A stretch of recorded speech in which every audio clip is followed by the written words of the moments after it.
We don't have to do the joke again. I'll spare you. It's only good once, I think, right? I am the executive director of the Python Software Foundation. So I think a lot about like who Python is for and like why we are doing what we're doing, and why it's kind of important that the Python, the programming language, is housed at a nonprofit organization. And the short answer there is I think that Python is for everyone. And like sometimes I joke that like if you haven't tried Python, we'll come find you and make you install it, and then you can tell us if you like it. But it turns out we don't have to do that, thankfully, because I think that'd be a little weird. But people are installing it themselves, which is fantastic. One thing that happens when you are the executive director of the Python Software Foundation is that people tell you what they use Python for, which is actually delightful. So I'll share a few of the things that people use Python for, and maybe you'll tell me what you use it for afterwards, because I will always be happy to add to this list. This one's pretty nuts and bolts, like controlling the thermostat or the lights in their house. A lot of people with like everything in their house is on Python, which is kind of cool. Not a lot of people, only one person that I'm aware of has used Python to automate chicken doors. Have you all met chickens? We're in the city, so, okay, only one. Chickens are not very smart, it turns out. So if you don't keep them inside when it's dark, they'll go outside and get eaten by something larger. So, but the other thing about chickens is that they like to get up really, really early. So if you don't want to get up early, but you don't want your chickens to get eaten, it is a great idea to automate your chicken door so that they can go out as soon as the sun is up and it's safe for them, and you don't have to go out there and let them out. So, and this is a thing you can do with Python on a Raspberry Pi with a light sensor. It's a fun project to do with your kid, apparently. So this is another fun thing that people use Python for. People use Python to write music and make animations and create knitting patterns. So like, you know, like it kind of like has the potential to creep into every part of your life if you will allow it. Of course, I'm sure people are aware you can make websites, you can scrape data, you can do all these different kinds of things where you are serving things and having them dynamically talk to a database, et cetera, et cetera. And obviously, you can use it to compile data. One of the first people that I met who I didn't expect to have tell me, I use Python all the time, was a union organizer. And she said, I use Python to compile data on working conditions so that I can show people what's going on and why we're asking for changes. And I was like, wow, that's pretty cool. You can use Python for marine biology. So like, yes, there is hanging out with dolphins, but there's also a lot of data, it turns out, in marine biology, and Python is there for that part. This one I thought was super cool. There is someone who uses Python to organize paint samples from Pompeii. So like Pompeii, big volcano, buried a whole city. We get to like kind of analyze what was stuff like during that time frame because it got, well, encased in lava for us to study later. Sorry to everyone who lived in Pompeii. But the paint samples are a really good way to see kind of the outer limits of the trade routes of a place. Because like your normal everyday stuff probably comes from really close, but you might go slightly further afield for a one-time like ingredient for paint. So analyzing paint samples gives you this like outer limit of the trade route for an area, which is super exciting, but also involves a lot of data and a lot of cross-referencing of different materials and things. So you can use Python for that. Oh, oops, we didn't get that one. There's supposed to be a picture of space. Instead, there's just the background. But I probably wanted to tell folks here at PyData that you can use Python to analyze deep space data. One of the things that Python is especially good at is taking a massive data set and then looking for the parts that are interesting. And space is, well, it's like full of space, which is really, really empty. So that makes Python a really great choice for taking space data and then looking for just the good parts, which are not this yellow slide background, but. This is actually, those were all good, but this is probably the best one. So I met someone who is working to cure pediatric cancer. she obviously does not call herself a Pythonista. She calls herself a cancer researcher, but nevertheless, she uses Python every day to analyze outcomes for different treatments to get kids cured of cancer, which, well, fuck cancer. So, yay, Python, we can help in this small way. So those are a lot of the things that people use Python for. And it's growing. Like, more people are using Python all the time, which is cool. This is the Tiob index, and we're the blue over here. Like, how did that happen? I mean, I kind of know, but like, also like, whoa. And so, and it keeps going. Probably AI, right? But also, I think because we try to be friendly and welcoming and all that stuff too.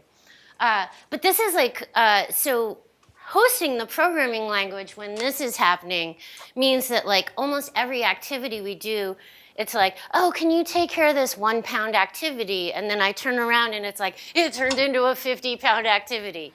So, and so that's kind of happening all across our infrastructure at the PSF. You can see here, like, also GitHub, and you can argue later if you think TypeScript and JavaScript should be separate. I know people have feelings about it. If you put them together, we're the second most popular programming language on GitHub. If you break them apart, we're the first. And someone asked me if I thought that this meant that people don't care about the web anymore, and I was like, I don't think that I think that's the case. But yeah, so Python continues to grow. It also continues to be like a great language for people to get started and learn. So they've done studies of like different programming languages that people start computer science with. And some are better than others for retention. What was the first language you all learned? Java. Yeah, me too. Lisp. C++. Lisp. Yeah. The Java people, did you have dreams about the curly braces? Yes, okay. So me too. And it turns out that, especially for a lot of the other things that I mentioned, if you're also studying something else and computer science, like a very syntax-heavy language is not going to keep you. Like, people are like, oof, maybe I'll get back to that. And so they drop out and they don't finish doing a computer science major or minor sometimes. But Python is, so far as we know, the best language for newcomers, especially people who are studying other stuff along the way. So that's exciting, and I'm glad that I'm glad that more people are learning to code, because when I think about like the world that we live in and how much computing is part of it, like having like a situation where only like 5% of the population knows what's going on with that computer thing, not optimal. So I would like for everyone to be able to learn to code if they want to. And then, of course, Python is open source. And people like to say open source is eating the world, which sounds a little aggressive. I don't know, maybe it's just kind of seeping in, or becoming like the thermostat or something. But like, either way, there's a lot of open source, and a lot of people who use Python use it to contribute to open source. So that is also cool. So I mentioned the PSF, which is where I work. It's in this larger category of open source software foundations, which people are not necessarily aware of. Like, when I told you, like, oh, I tell people that I work at the PSF, and they're like, oh, well, I work at a nonprofit. And I'm like, yeah, me too. And they're like, no, you don't. Python's not a nonprofit. And I'm like, oh, I assure you it is. I will show you my modest apartment. Like, it definitely is a nonprofit. I will show you my, like, the amount of time I spend in my day on fundraising. It's definitely a nonprofit. And those are like kind of the nuts and bolts parts of it. But what it means to be an open source code foundation is that we are vendor neutral. So any kind of technology that is owned, like Android, is owned by Google. So like, you could try and put things into Android to piss off Google, but they wouldn't let you. I don't recommend that, for the record.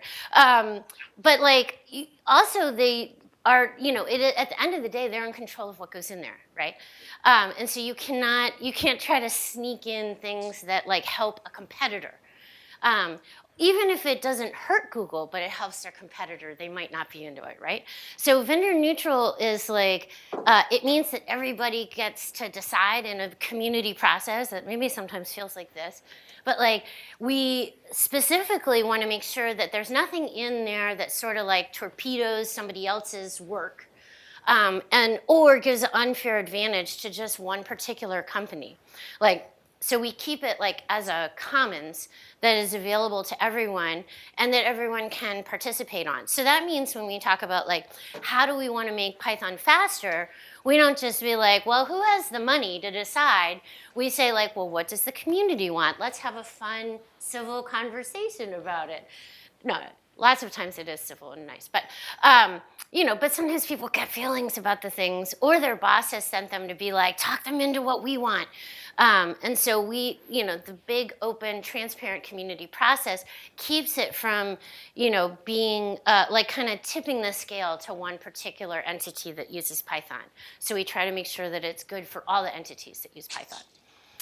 And it's also open source, as I mentioned, which like means a lot of things about licensing. If you want to talk about that after, we can. But we have a pretty boring license. It's permissive, but it does mean that that the code is available for anyone for free to use at any time. You don't have to ask us. You don't have to like, come see if we're cool with you using it. It's just there, like the light from a lighthouse. And it's for us, like it's the same amount of work to provide Python, somewhat bandwidth aside, whether there's like 2 people or 2 million people looking to use Python. If you've already downloaded it, if you're all downloading it today, that would kind of suck for us. But so don't do that. But in general, like if you're just using Python, it isn't any extra for us. Like because it's a digital thing that we just provide. And it comes wrapped with a lot of different operating systems. You can get it in like all kinds of different places, not only from us. And same with the package index. So that means that you're never going to like wake up and find out that we changed the terms of service and now you have to pay $5 a month for Python. You're never going to find out that we are, sorry, I thought I had a noise. That we are changing things around and making it so that like only people who have signed up and made themselves known to us can use Python, or that we're going to mine all your data and sell it to advertisers so that you can get ads for, I don't know, PyData, keyboards, mice, whatever. So like we will never do that because that's not who we are. That's not why we do this at a nonprofit. And so cost is not a limiting factor for our users either. That means like, oh, that came out terrible. Imagine a swarm of fat, cute raccoons and not a blurry mess. I did that one on my laptop. I was like, maybe that'll work out. Anyway, this guy feeds raccoons. He doesn't ask for sign-ins. He doesn't ask for money. He doesn't make them like say what they need food for. Like he just provides it. And he gets, I think, a lot of raccoon licking in response. So that's nice. But what I'm saying is you can use Python and we don't care if you have $1 million or no dollars. And we don't care like what you're going to use it for. If you're going to use it for some lofty goal like curing pediatric cancer or just making annoying noises that your roommate can't stand, that you call music. Totally fine. We don't care which thing it is. And you can use it wherever you go. The other thing that is cool about open source is that you learn it one place and then you can go and use it any other place.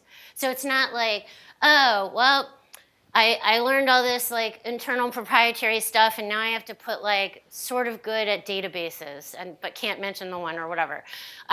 This means you can be like The Rock, but for code, right?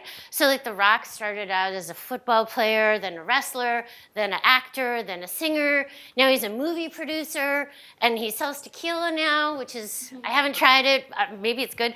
But you could go and do any number of things. Once you learn Python, like you could analyze space telescope data. Then you could decide like, oh, that was too big, too stressful, I don't want to go in the office anymore. Like, I'm going to do DevOps for my local library, or I'm going to set up a little website for my tequila business, or, write electronic music, or any number of other things, but you have the same skill set that you can take with you. So that means if there are massive tech layoffs, like that would ever happen. Sorry, too soon. Or maybe your boss just sucks, and you're like, oh man, where am I ever going to use this tech again? And it's like, wait, 4,000 other workplaces. You don't have to stay there. You can just go. And so that's another thing that I think is very cool about open source technologies, is that you can always take it with you. You are never like starting over from scratch and having to be like, oh, so what do we use here for version control? What are we using for databases? Why do we have to use all this weird bespoke internal stuff? Like, you're already good at the main language, so that is cool. I think another thing that is neat about Python is it plays well with other tech. I kind of think of us as like the capybara of, like, do you guys know what a capybara is? Yes. Okay. So like, this is one with a picture of a bird on it, but they will hang out with like pigs and cats and camels and like any animal that you put next to a capybara. They're like, cool, I'm down. And so I have a list. So you can use Python with Rust, C, of course, Haskell, Fortran, if you're still using Fortran. Harvard used Fortran for their website until just a few years ago, in the history department, no lie. Java, you can call Perl from Python. You can use it with Go, with JavaScript, with Lisp, with C#, with Scala, all kinds of stuff. And so, so even if you don't use Python as your main language, it's a great glue language. And so, so we have a community member, Hinnock, who likes to say that Python is everybody's second favorite language. And he's like, we'll just own that. I'm like, okay. I don't know for fundraising if I'll use that one, but real talk, yeah, okay, sure.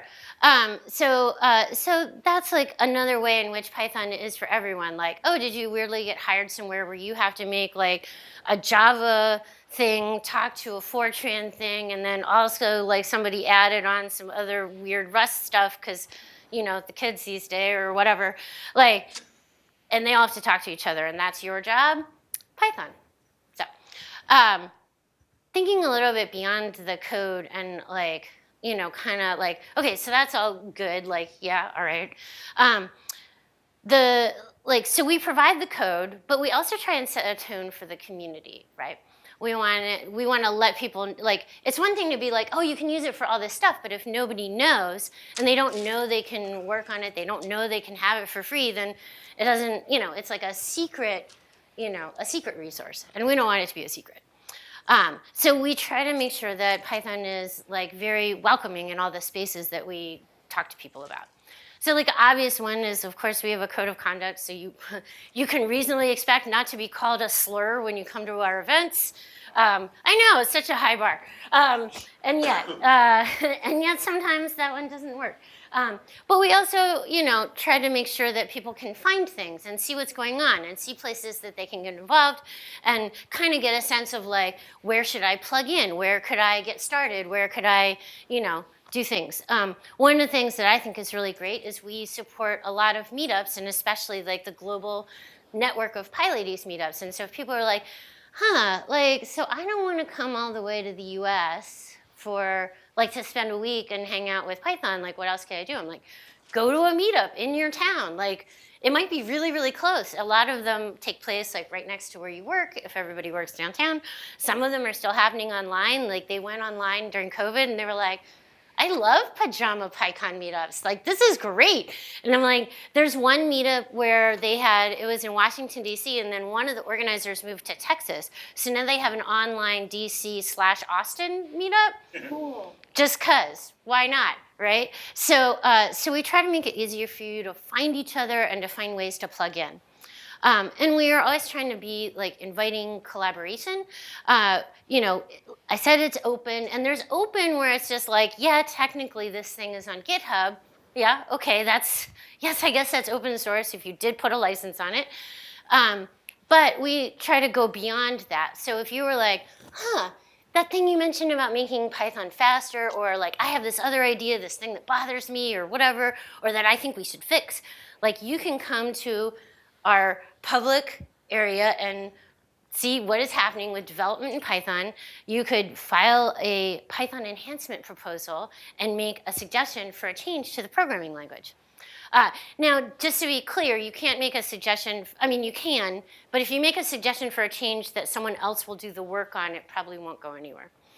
So this is not a magic way to get other people to fix things for you, but it is a sort of magic way for you to interact with CPython development. Which I think is pretty cool. So we try to be really verbose about like what is happening. So if you sign up for mailing lists and pay attention to that message board, you can find out like, here's what we're looking at changing in the next version of Python. If you want to test it and kick the tires on it, you can. Here is like where we are, like some of those things we're still doing, some of them are hard and we're gonna kick them down the road. And then here it is, like, so if you're kind of like, I wanna know like what is coming in the future of Python, no magic, just mailing lists. So that's another way that we try to like kind of make Python not just the using of the language, but the technical direction of the language for everyone. And we try really hard to make sure people know that they are welcome. Like people come and we're like, make a big deal. Like we do a lot of like rewarding people for their contributions. Like we have a fellows program and a community service award. And like we really try hard to highlight people that are doing great work in the community so that, you know, people know that we are really, really glad that they're here. Because like, so I don't know if I already mentioned, the PSF is only 13 people on staff. And so like all the rest of the work gets done by amazing, dedicated volunteers that we appreciate very much. So, so we are always looking for ways to make sure that they know, like, we really appreciate you. But also if you have to take time, that's okay too. But like, we do appreciate you, so. And then finally, I think a piece of that, like, and this is kind of related to the technical direction, is we try really hard to share power about like how the community is constructed. So when newcomers, not maybe actual infants, but when newcomers come, like they often have ideas about like how Python's community stuff could work better for their community. And I could spend a long time with a new community member and I'd have some ideas on what would be better, but they're the expert on what works for their community, for their use cases, for their, you know, projects and packages. I could never like run that as an emulator. We're not at that point of replacing human intellect yet, and figure out exactly what they want. So what we do is we listen and we try to create opportunities for people to let us know how we could do what we do better. We're rapidly approaching office hours as a service. So if you want to talk to the board, we have monthly office hours. Our one was yesterday, so there'll be another one in about a month. If you want to talk about the PSF grants program, that also has a monthly office hour.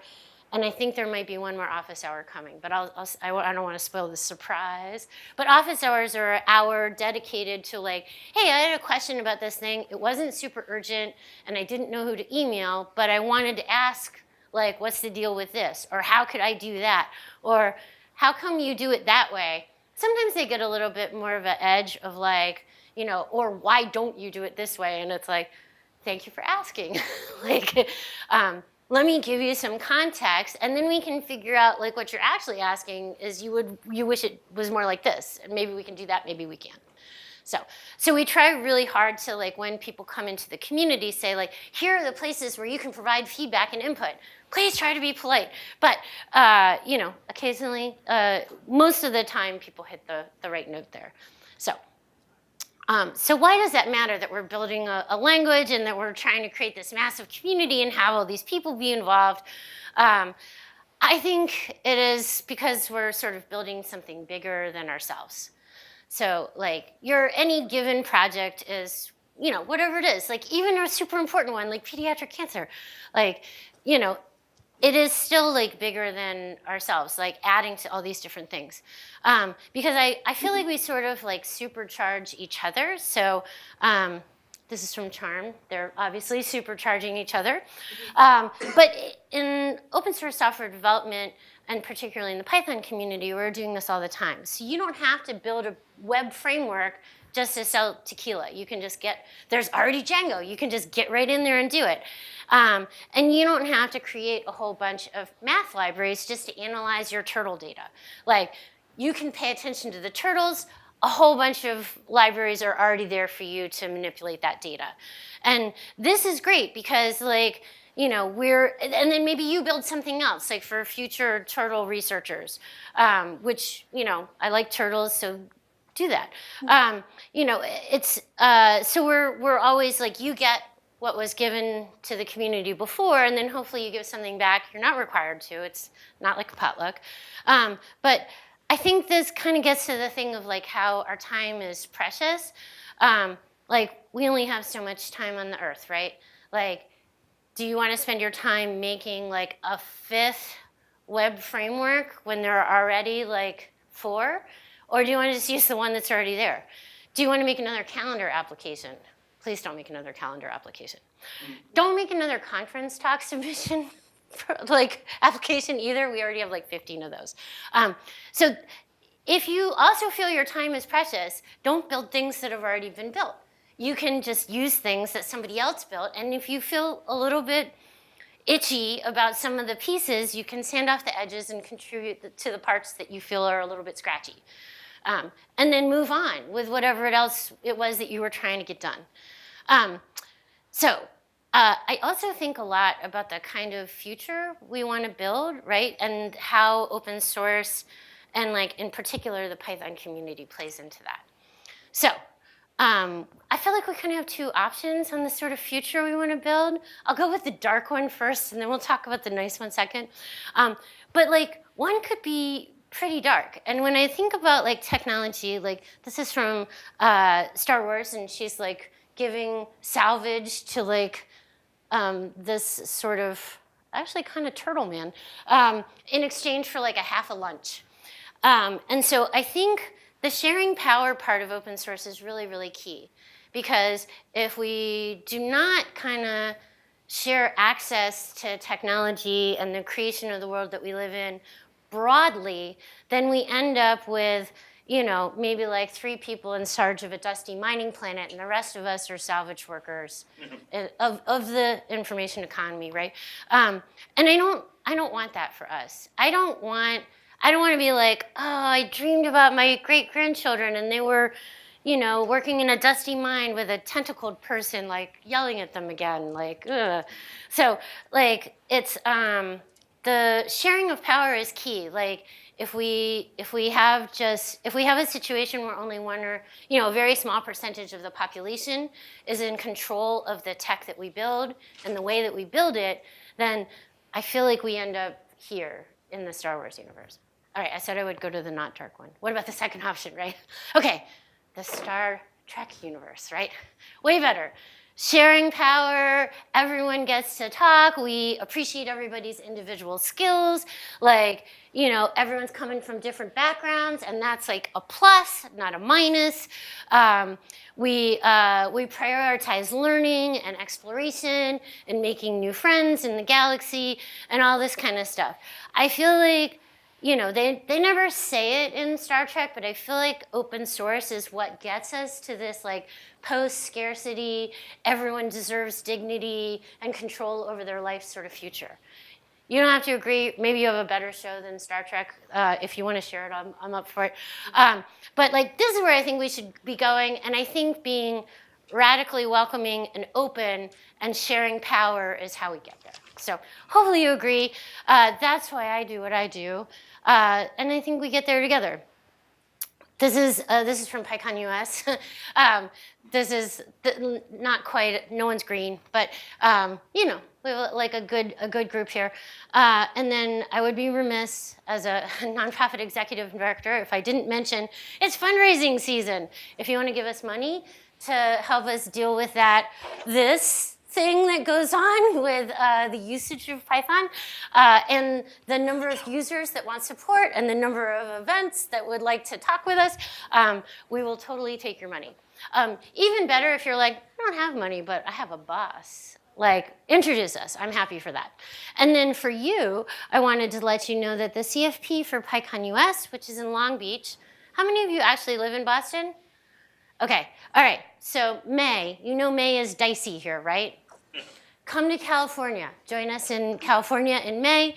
The best way to get your boss to send you and to justify it if you work for yourself is to put in a talk. So the CFP is open now. Put in a talk. Come join us in California. I don't know if it'll be beach weather, but it won't be snowing. So, hopefully that's enough. All right, and then I would be happy to take questions if we still have time. Oh, we have a little time. Okay, thank you.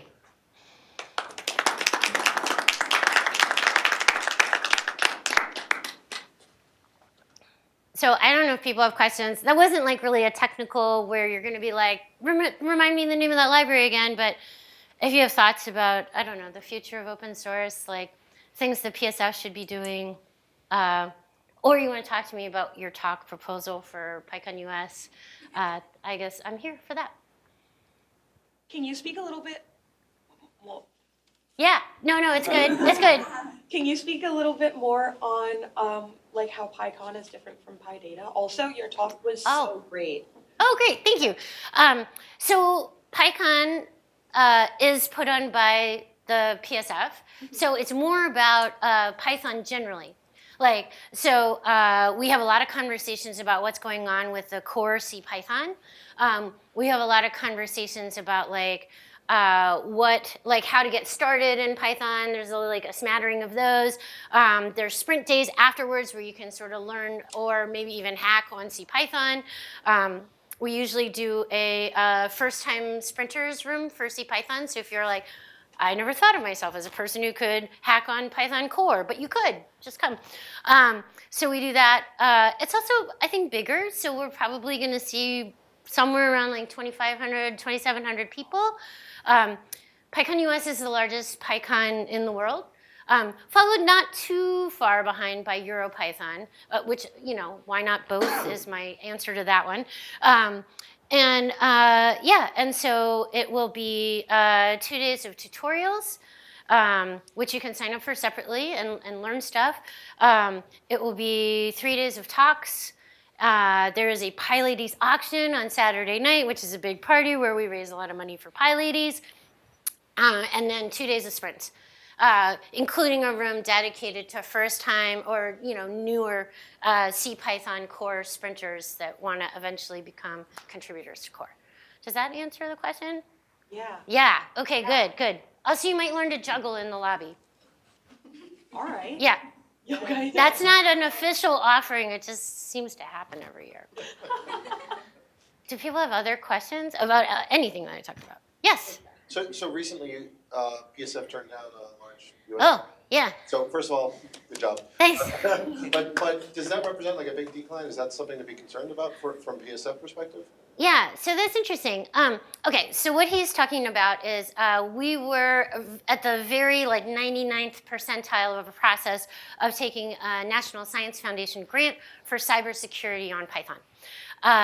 It came with, because of the current political climate, some strings attached that said, as long as you don't do DEI in any part of your organization for the duration of the grant. And we're like, but it's a cybersecurity grant, so we're not doing DEI in cybersecurity.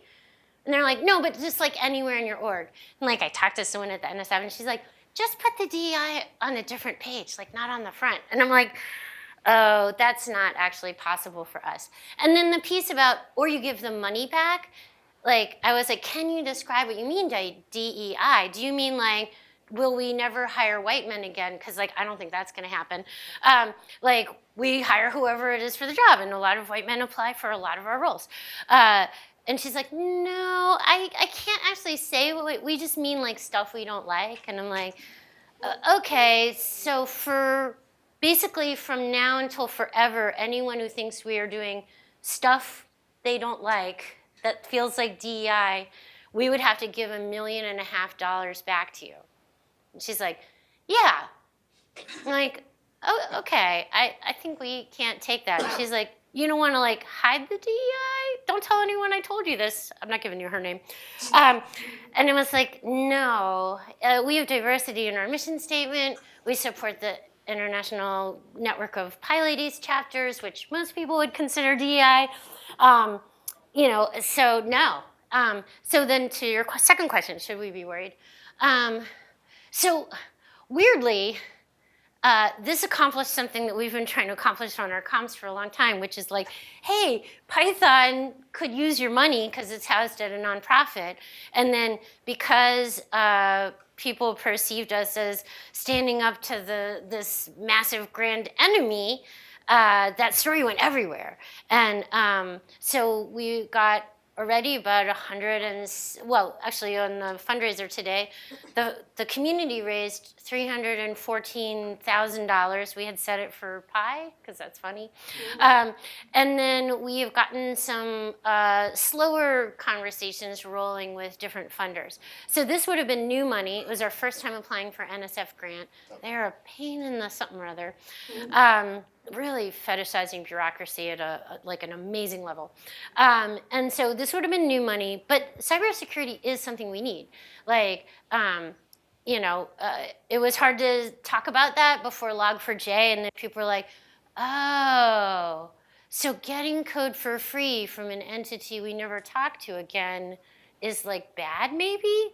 And I'm like, I mean, not the first part, the never talking to them again part is the bad part, because then you don't know, you don't get like security updates. So it's been kind of this massive reckoning in the whole open source landscape about like, hey, the free stuff you've been getting in the middle of the night and not talking to the people who are giving it, you should maybe talk to them. You should at least sign up for a mailing list or a RSS feed or whatever. So then that was kind of like, then there was a little bit of like, you people should do security. And I'm like, you want our event organizer or like our volunteer coordinator here? What are you talking about? And it was like, security gets done by people who are good at security. And for whatever reason, like that is a very special skill and it costs a lot. You can't be like, how do you guys feel about making Acorn money to do cybersecurity? No one says yes to that. So so we are looking at other funding. We did already talk with the Sovereign Tech Fund, which is a European-based grantor that also focuses on cybersecurity, especially in the open source space and especially on ubiquitous projects like Python. So we're looking to do more projects with them. They have their own whole kind of stop and start on funding because it comes from the German government and is related to their legislative cycle in some way that's a little opaque to me. But they have said, yes, let's talk in the new year about doing another project. So we hope that the cybersecurity is getting funded. The PSF did get not $1.5 million, but some money from the community, which is fantastic. And we are actively pursuing some other places to look for money. Someone actually suggested, they're like, what if we applied for NSF grant and then put you on as a co? And I'm like, no. I don't think the NSF wants to fund us. Like, because we put this on our blog, which normally doesn't get that much traffic. Like, I mean, not because it's not good. It's just like kind of niche interest, but it went all over. So I'm sure the NSF is aware that we were like so sad because of your weird stance on DEI that we couldn't take your money. Like I'm sure they've seen it. So yeah, so everywhere but the NSF we are up for considering money. I think that's time. Okay. Yeah. Sorry, Thank you that one was long. Thank you so much. I'm here for a little bit.